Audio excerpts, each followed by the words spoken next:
FCRA നിയമവുമായി ബന്ധപ്പെട്ട് PC George പൂഞ്ഞാറിലെ BJP NDA സ്ഥാനാർത്ഥിയാണ്. BJPയുടെ മുതിർന്ന നേതാക്കന്മാരിൽ ഇപ്പോഴത്തെ ഒരാളാണ് PC ജോർജ്.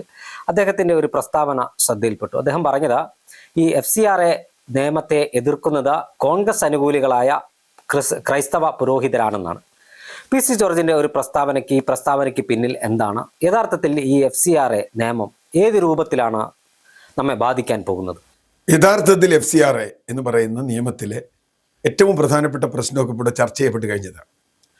കാരണം ഒരു പ്രത്യേക ഘട്ടത്തിൽ വേണമെങ്കിൽ ഒരു നിയമമുണ്ടാക്കി FCRA ഫണ്ട് വഴി ഉണ്ടാക്കിയ ആസ്തികൾ ഒറ്റയടിക്ക് കേന്ദ്ര സർക്കാരിനെ ഏറ്റെടുക്കാം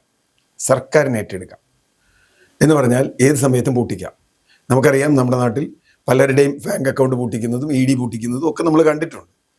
കുറേ കഴിഞ്ഞിട്ട് ED ഒരു ശിക്ഷയില്ലെങ്കിലും കുറേ കാലം കഴിയുമ്പോൾ അയാളെ അനുഭവിക്കുമല്ലോ. ഇത് ഇവിടുത്തെ സഭയ്ക്ക് നന്നായി അറിയാം. ഞാൻ സഭയുടെ ഒരാളല്ല, സഭയുടെ ആളുകൾ അവരുടെ അഭിപ്രായം പറയട്ടെ. ഞാൻ സഭയുടെ ആളായിട്ടല്ല പറയുന്നത്. ഒരു ജനാധിപത്യ വിശ്വാസി എന്ന അർത്ഥത്തിലാണ് ഞാൻ ഈ വിഷയത്തെ കാണുന്നത്. ഒരു ഉദാഹരണം, ഇപ്പോൾ PC ജോർജിൻ്റെ കാര്യം പറഞ്ഞു. കോട്ടയം ജില്ലയിൽ പൂഞ്ഞാർ എന്നിട്ടാണ് PC ജോർജ് എന്ന് പറഞ്ഞെങ്കിൽ പൂഞ്ഞാറിൻ്റെ തൊട്ടടുത്തുള്ള മണ്ഡലം, അവിടെ അദ്ദേഹത്തിന് മകൻ മത്സരിക്കുന്നുണ്ട്. അദ്ദേഹത്തിന് അഭിപ്രായമില്ല. കോൺഗ്രസ് പിതാക്കന്മാർ പറയുന്നതാണ് ഇത് എന്ന അഭിപ്രായമില്ല. കാരണം അദ്ദേഹം പറഞ്ഞു അത് അദ്ദേഹത്തിൻ്റെ PC ജോർജിൻ്റെ അഭിപ്രായമാണ്, എൻ്റെ അഭിപ്രായമല്ല. തൊട്ടിപ്പുറത്ത് കാഞ്ഞിരപ്പള്ളിയുണ്ട്. കാഞ്ഞിരപ്പള്ളി മത്സരിക്കുന്നത് കേന്ദ്രമന്ത്രി ജോർജ് കുര്യനാണ്. അദ്ദേഹം ഇന്ന് പറഞ്ഞത് വീണ് കിടന്ന് ഉരുണ്ടിട്ട് എല്ലാവരുമായി ചർച്ച ചെയ്ത് സമവായത്തിലെത്തിയ ബില്ലുണ്ടാക്കൂ എന്ന് പറഞ്ഞാൽ ഒരു ജില്ലയിലെ 3 NDA സ്ഥാനാർത്ഥികൾ, BJP സ്ഥാനാർത്ഥികൾക്ക് 3 നിലപാട് ഇതിനെക്കുറിച്ച് വന്നതെന്തുകൊണ്ട്? അതിൻ്റെ പിന്നിൽ ചതി ഉണ്ട് എന്നുള്ളതുകൊണ്ട്, കള്ളത്തരമുണ്ട് എന്നുള്ളതുകൊണ്ട്, ഗൂഢലക്ഷ്യങ്ങളുണ്ട്. കേരളത്തിൽ ക്രിസ്ത്യാനികൾക്ക് കേക്ക് വായ തള്ളി കൊടുക്കുകയും കിരീടം കൊടുക്കുകയും മാല കൊടുക്കുകയും ഒക്കെ ചെയ്യുന്നത് വേറെ കാര്യം. ഓശാന്റെ പെരുന്നാളിന് പോയി കുരുത്തോല പിടിക്കുക, ഇതൊന്നും അല്ല. ഈ ജനാധിപത്യ രാജ്യത്ത് വേണ്ടത് അങ്ങനെ കുരുത്തോല കൊടുക്കലൊന്നുമല്ല. ഇവിടെ വേണ്ടത് എന്താ?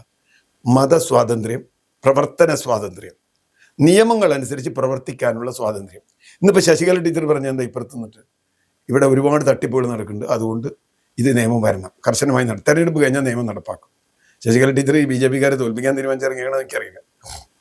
അപ്പോൾ ഇത് നടപ്പാക്കും. ഗുഡ്, നടപ്പാക്കുന്നതിനെ നമുക്ക് പറയാം.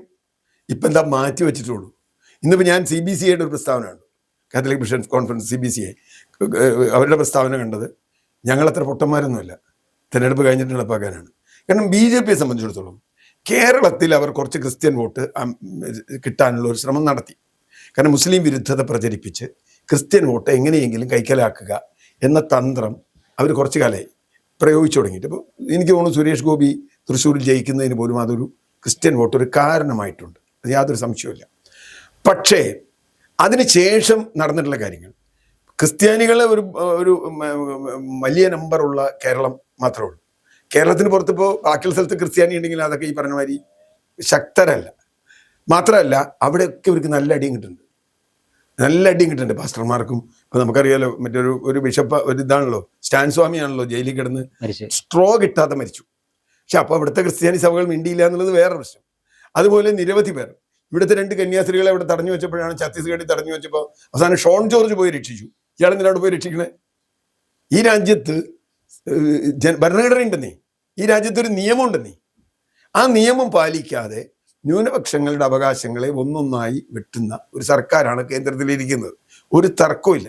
ഇസ്ലാമോഫോബിയ അവരുടെ രാഷ്ട്രീയമാണ്. രാഷ്ട്രീയം ഇടയ്ക്കിടയ്ക്ക് ഇടതുപക്ഷവും ആ രാഷ്ട്രീയത്തിൻ്റെ കൂടെ ചേരുന്നുണ്ടെന്നുള്ളത് വേറൊരു വിഷയം. ഇപ്പം സംഭവിച്ചത് എന്താ? ഇപ്പോൾ തെരഞ്ഞെടുപ്പാണ് കഴിഞ്ഞാൽ 9-ാം തീയതി കഴിഞ്ഞ നിയമം കൊണ്ടുവരാമെന്ന്. 9-ാം തീയതി ആൾ വോട്ട് ചെയ്ത് കഴിഞ്ഞാൽ പിന്നെ എന്ത് നിയമം വന്നാൽ എന്താ കുഴപ്പം? അപ്പോൾ ഇവരെ സംബന്ധിച്ചിടത്തോളം ഈ നിയമത്തിൽ ഒരു മാറ്റവും ഇവർ വരുത്താൻ പോകില്ല. ഒരു മാറ്റവും ഇവർ വരുത്തില്ല. കാരണം ഇവരുടെ അടിസ്ഥാന രാഷ്ട്രീയമാണ്.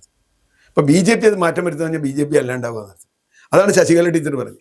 ഇപ്പോൾ രാജീവ് ചന്ദ്രശേഖർ ഞാൻ ഇടപെട്ട് നിർത്തിച്ചു എന്നൊക്കെ പറഞ്ഞ് ഞാൻ ഇടപെട്ട് നിർത്തിക്കുക ഇയാളാരാണ്? കേന്ദ്ര സർക്കാർ ഒരു നിയമം പാർലമെൻറ്റിൽ അവതരിപ്പിച്ചു, ഒരു ബില്ല് അവതരിപ്പിച്ചു, ഞാൻ മാറ്റി വയ്പ്പിച്ചു. എങ്ങോട്ട് മാറ്റി വയ്പ്പിച്ചു? 9-ാം തീയതി കഴിഞ്ഞിട്ട് മാറ്റി വയ്പ്പിച്ചു. ഈ 9-ാം തീയതി കഴിഞ്ഞ് മാറ്റി വയ്ക്കുമെന്ന് പറഞ്ഞാൽ തലയ്ക്ക് വെളിവുള്ളവർക്ക് മനസ്സിലാവില്ല എന്താ സംഭവം. കേരളത്തിലെ ഇലക്ഷൻ കഴിഞ്ഞാൽ അവർക്ക് ചെയ്യാം, അല്ലെങ്കിൽ ഈ അസംബ്ലി ഇലക്ഷൻസ് കഴിഞ്ഞാൽ അവർക്ക് ചെയ്യാൻ പറ്റും. അപ്പോൾ അത് ചെയ്തു എന്ന് പറഞ്ഞിട്ടാണ് ഇവർ UPയിലും വോട്ട് പിടിക്കാൻ പോണേ. ഏത് ക്രിസ്ത്യാനികളെ ഞങ്ങളൊരു പരുവമാക്കി എന്ന് പറഞ്ഞിട്ട് വേണം UPയിൽ വോട്ട് പിടിക്കാൻ. ഗുജറാത്തിലോട്ട് പിടിക്കാൻ, പല സ്ഥലങ്ങളിൽ മധ്യപ്രദേശിലോട്ട് പിടിക്കാൻ, ഒറീസയിലോട്ട് പിടിക്കാൻ. കാരണം അവിടെയൊക്കെ ഈ സംഘർഷം ഉണ്ടാക്കിയിട്ടുണ്ട്. കണ്ടമാൽ ഒക്കെ നമുക്ക് നല്ല ഓർമ്മയുള്ളതാണ്. മധ്യപ്രദേശിലും ഒക്കെ ഓർമ്മയുള്ളത് ക്രിസ്ത്യാനികൾക്കെതിരായിട്ടുള്ള വലിയ ആക്രമണം, പള്ളി പൊളിക്കലും. ഡൽഹിയിൽ പോലും അത് ഉണ്ടായിട്ടുണ്ട്. അപ്പം പ്രധാനമന്ത്രി ഈസ്റ്ററിന് പോവുകയോ അല്ലെങ്കിൽ പെരുന്നാളിന് പോവുകയോ ആശീർവദിക്കുകയോ ചെയ്യുന്നതൊന്നുമല്ല, ക്രിസ്മസിന് കേക്ക് കൊടുക്കുന്ന അല്ല രാഷ്ട്രീയം. മതന്യൂനപക്ഷങ്ങളെ സംരക്ഷിക്കുക എന്നുള്ളത് ഇതൊരു ഔദാര്യവുമല്ല. അവിടെയാണ് പ്രശ്നം. ഇതിപ്പോൾ കിരൺ റിജുവിൻ്റെയോ മോഡിയുടെയോ ഔദാര്യത്തിന് ഇവിടുത്തെ ബിഷപ്പുമാരും ഇവിടുത്തെ സഭകളും ക്രിസ്ത്യാനികളും നിൽക്കണം, മുസ്ലിങ്ങൾ അതന്നെ അവർ പറഞ്ഞുള്ളൂ. RSSന്റെ ബേസിക് അജണ്ട എന്താ? ഹിന്ദുക്കൾ എന്ന് പറയുന്ന, അവർ പറയുന്ന ഹിന്ദുക്കൾ അല്ലാത്തവരൊക്കെ സവർണ ഹിന്ദുക്കൾ രണ്ടാം തരം പൗരന്മാരാണ്. സവർണ ഹിന്ദുക്കൾ ഒഴിച്ച് ബാക്കിയുള്ളവരൊക്കെ രണ്ടാം തരം പൗരന്മാരാണ്.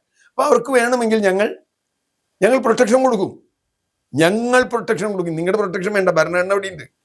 നാളെ മോഡി പ്രധാനമന്ത്രി അല്ലാണ്ടായാലും ആ ഭരണഘടന അനുസരിച്ച് ഭരിക്കാനാണ് നിങ്ങളെ തെരഞ്ഞെടുത്തുള്ളത്. ആ ഭരണഘടനയുടെ നഗ്നമായ ലംഘനങ്ങൾ ഒന്നൊന്നായി നമ്മൾ കണ്ടുകൊണ്ടിരിക്കുക. ആർട്ടിക്കിൾ 370 അടക്കമുള്ള കാര്യങ്ങൾ. അപ്പോൾ ആ ലംഘനങ്ങൾ ഇപ്പോൾ ക്രിസ്ത്യാനികൾക്ക് നേരെ വന്നിരിക്കുന്നു.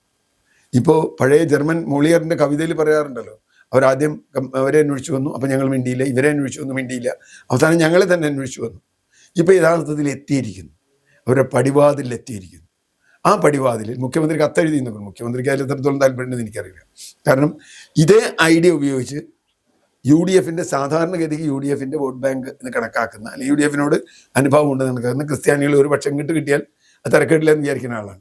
അപ്പോൾ ചുരുക്കത്തിൽ ഈ FCRAയുടെ ഈ നിയമം ഈ തെരഞ്ഞെടുപ്പിൽ നിർണായകമാവുമെന്ന് തന്നെയാണ് ഞാൻ കാണുന്നത്. BJP കിടന്ന് ഉരുണ്ട് മറിയുകയാണ്. അവിടെയാണ് സുരേഷ് ഗോപിയുടെയൊക്കെ പ്രശ്നം വരുന്നത്. സുരേഷ് ഗോപി ഇപ്പോൾ കഴിഞ്ഞ തവണ വർഗീയമായിട്ടാണ് വോട്ട് പിടിച്ചത് എന്നുള്ളത് അതിൽ കേസൊക്കെ വന്നിട്ടുണ്ടല്ലോ. അതിനിടയിൽ നമ്മളിപ്പോൾ അത് സുരേഷ് ഗോപിയുടെ ഇതിനെതിരെ ഒരു കേസ് കൊടുത്തിട്ടുണ്ട്. ആ കേസ് അതിൽ വസ്തുതയുണ്ട് എന്നാണ് സിംഗിൾ ബെഞ്ചിന്റെ ഹൈക്കോടതിയുടെ വിധി. ഇനിയിപ്പോൾ അതിന് മെയിൻ്റെ പോവും, സുപ്രീം കോടതി വരെ പോകും എന്നൊക്കെ പറഞ്ഞിട്ട് അതിനൊക്കെ അവരിൽ കാശുണ്ട്, ആളുണ്ട്, അതുകൊട്ടെ. പക്ഷേ അടിസ്ഥാനപരമായി തൃശ്ശൂരിലെ വിജയം ഒരു വഞ്ചനയായിരുന്നു എന്നാണ് FCRA നിയമം കാണിക്കുന്നത്. ഇത് ബാക്കി മണ്ഡലങ്ങളിൽ BJPക്ക് വോട്ട് ചെയ്യണമെന്ന് ആഗ്രഹിക്കുന്ന ഏതെങ്കിലും ക്രിസ്തുമത വിശ്വാസി ഉണ്ടെങ്കിൽ അവർ മനസ്സിലാക്കും എന്നാണ് ഞാൻ പ്രതീക്ഷിക്കുന്നത്.